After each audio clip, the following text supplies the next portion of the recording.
আজ না আমার একটু শরীরটা খারাপ লাগছিল, মানে কি হয়েছে, ঠান্ডা লেগেছে, যে কারণে মাথাটা খুব ধরেছিল। ভাবছিলাম চা বানাবো, তারপরে দেখছি রান্নাঘর থেকে খুটখাট করে আওয়াজ আসছে। গিয়ে দেখি ভুবন কি করেছে, আমার জন্য চা বসিয়ে দিয়েছে।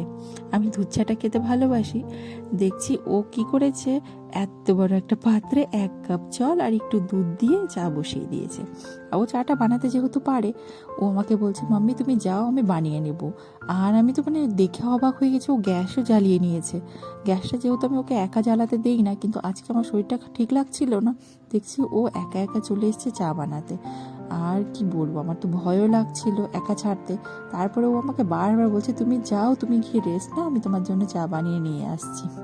আর দেখো এত বড় পাত্র নিয়েছে।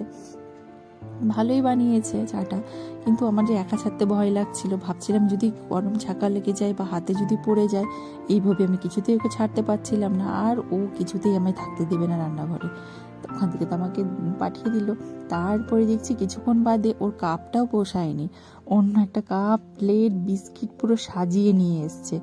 আর মানে ভীষণ ভালো লাগছিল এইটা ভেবে যে ও এতটা আমার চিন্তা করেছে যে মাম্মির শরীর খারাপ, চলো মায়ের জন্য একটু চা বানিয়ে দিই। এইটা আমার কাছে সত্যি বলছি এত বড় পাওনা। মানে যেহেতু এখানে আমরা মা ছেলে একা আছি, আর তারপরে মানে মাঝে মধ্যে মনে হয় যে হ্যাঁ, কেউ থাকলে একটু ভালো হতো এই সময়টা। কিন্তু যখন দেখি ছেলেটা এত কিছু করছে, সত্যি বলছি মনটা ভরে যায়। ও যে এইটুকু চিন্তা করেছে না, আমার কাছে সত্যি বলছি অনেক অনেক বড় পাওনা। আর আমি চাই ও যেন সারাটা জীবন এরকমই থাকুক, শুধু আমাকে বলে না, সবার জন্য যেন এইটুকু করে। এটাই তো ভগবানের কাছে প্রার্থনা করি।